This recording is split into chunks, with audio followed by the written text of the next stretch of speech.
and I really, really appreciate you showing up. We were like, oh my God, we're not going to have anyone come. But the guys definitely came out. Thank you, number one. Number two, I'm running for Congress, and the main reason, and as among the many, but my main reason is to do the best that I can to fight for that seat, to get that seat back, and to slow this administration down and stop all this damage to democracy and the rule of law and the Constitution.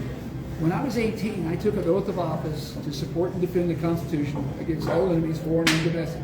And I swore my life to it as an 18-year-old before going into the United States Military Academy at West Point.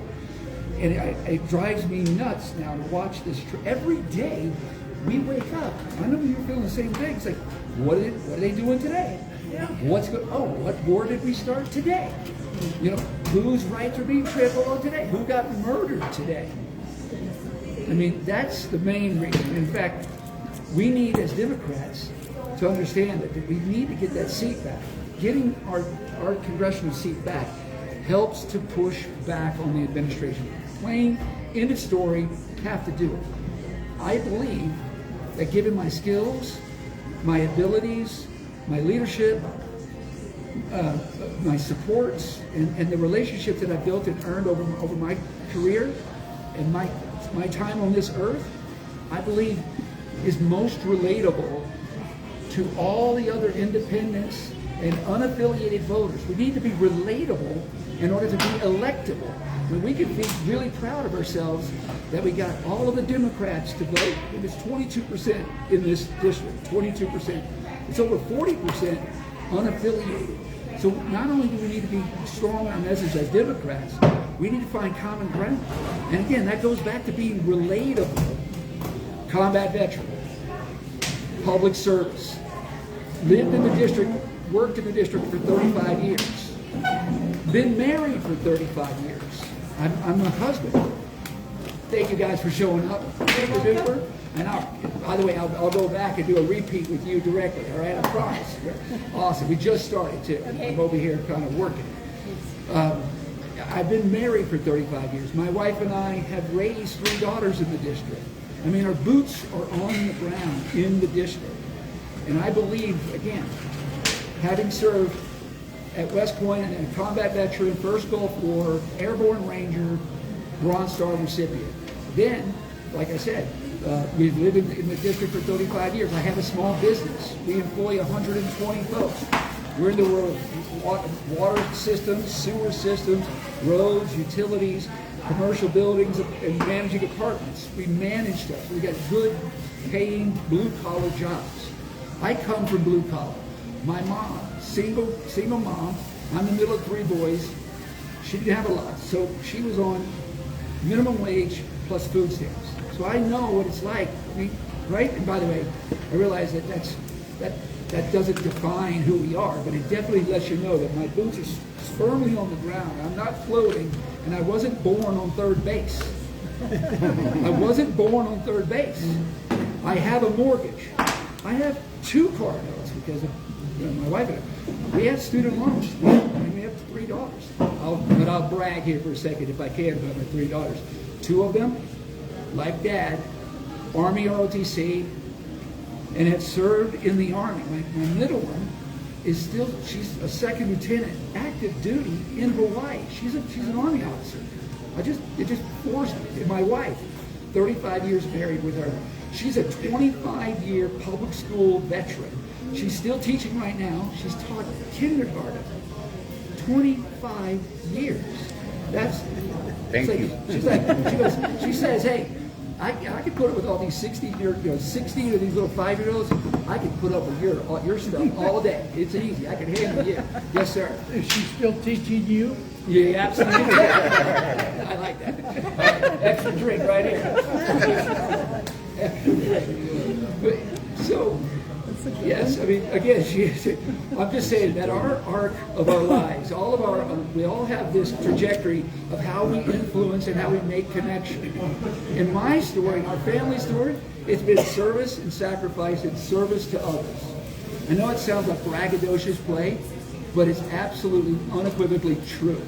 Military service, followed by state service. I was the state's economic development director under Governor Hickenlooper in his first cabinet. We worked from 2011 to 2013, did some good work. As you guys may remember, that time was tough. Unemployment rates were over 11% back then. Over 11%. You can remember in 2011. Absolutely true. 11%.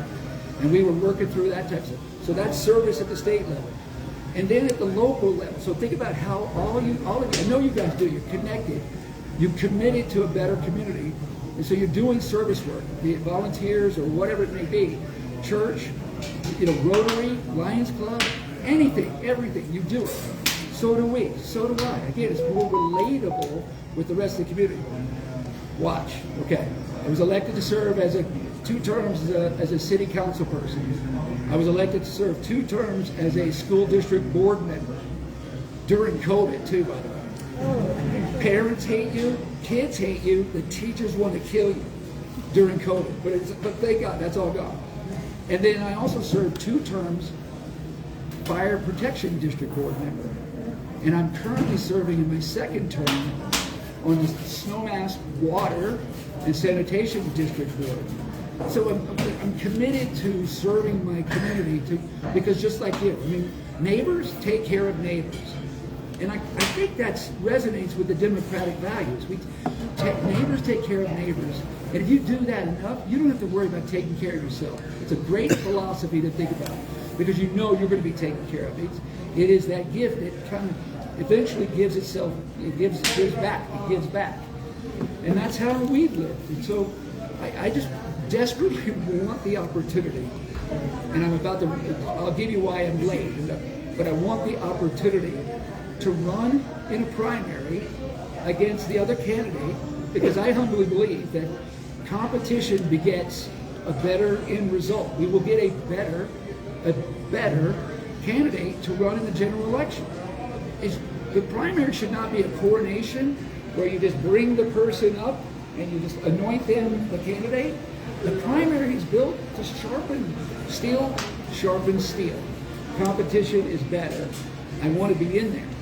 And I think even Alex would probably agree with the same comment. He would understand. He's probably not too happy. He's like, oh, mad that I jumped in the last minute.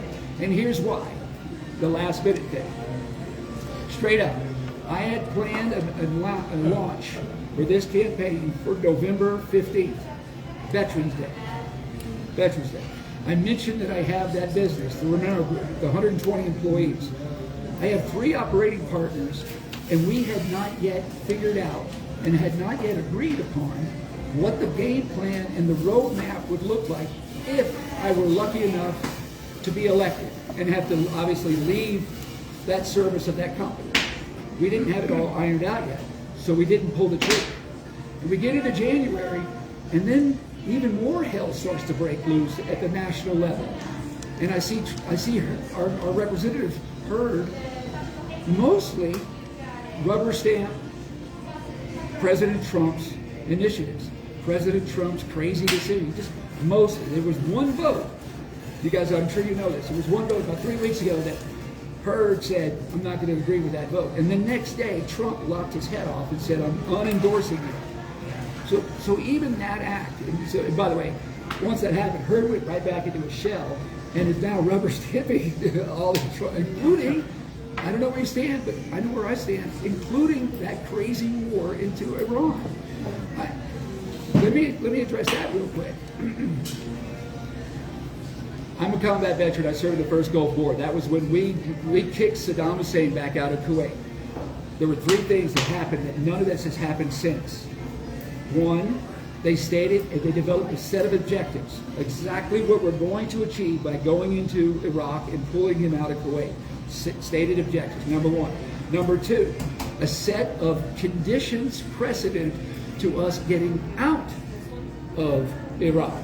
Conditions precedent, that is, we're going to have the line in the sand, we're going to have freedom in Kuwait, he will no longer have assets and resources to invade Kuwait ever again, which meant we need to destroy all of his physical assets in lower Iraq. But once those were done, 1, 2, 3, we pull back out. And then here's the third one, it's the biggest one. War Powers Act. War Powers Act. With the Congress, President Bush, with President H. Bush, the older Bush, President H. Bush, George H. Bush, went to Congress and obviously debated the aspects and got a resolution from Congress as per the War Powers Act. This was an illegal move into Iran. Illegal because he didn't consult with the War Powers Act. And actually, there's a fourth item. There's a fourth thing that has been failed to accomplish right now. We secured an international array of allies back then that we all agreed that this was wrong, that needed to be fixed, and we need to get Saddam out. But we never said, and we're going to go into Baghdad and blow up Saddam Hussein. We didn't do it. We did it later. But that was, by the way, that was a mistake. That one was also a mistake. It's a 20-year war. Think about it. So back to this one. That's where my headset is on Iran. It's horrible. There's been thousands and thousands of lives that are already lost. We just lost another soldier, our own soldier, as you guys know, within the last 12 hours. He was at Fort Carson. You know, he was stationed at Fort Carson. He was in Saudi Arabia. Jerome got his, him and a couple other guys. It's wrong. It needs to stop. We need to get the seat back. We need to have fire in our belly, and we need to be stomping.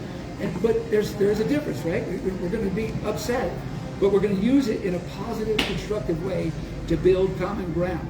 Don't you know that many Republicans, maybe the moderate Republicans, are pretty mad at themselves for their vote right now? I mean, I have family members who are Republicans, you know, throughout our entire arc of families, and you hear it. You hear it every day. Thank God people are finally coming to their senses. But we need this. Here's what I also want to say, and I'm going to stop talking. 25 years from now, what do you think people are going to say about us? 25 years from now, it's going to be one of two things. Why didn't they stand up? Or, thank God they stood up. We got to do something. I mean, and I'm not talking about violence beats violence. I mean, the political process and the building of the will to build a coalition that focuses on the restoring of democracy and the protection of our freedoms and the rule of law and due process. We've got to get there. And it starts one seat at a time. And CD3 is the seat that we need to get. I mean, that's where my money is, that's where my mouth is, that's where my boots are, and that's where I've been. I hope that resonates with you guys. Woo! Right?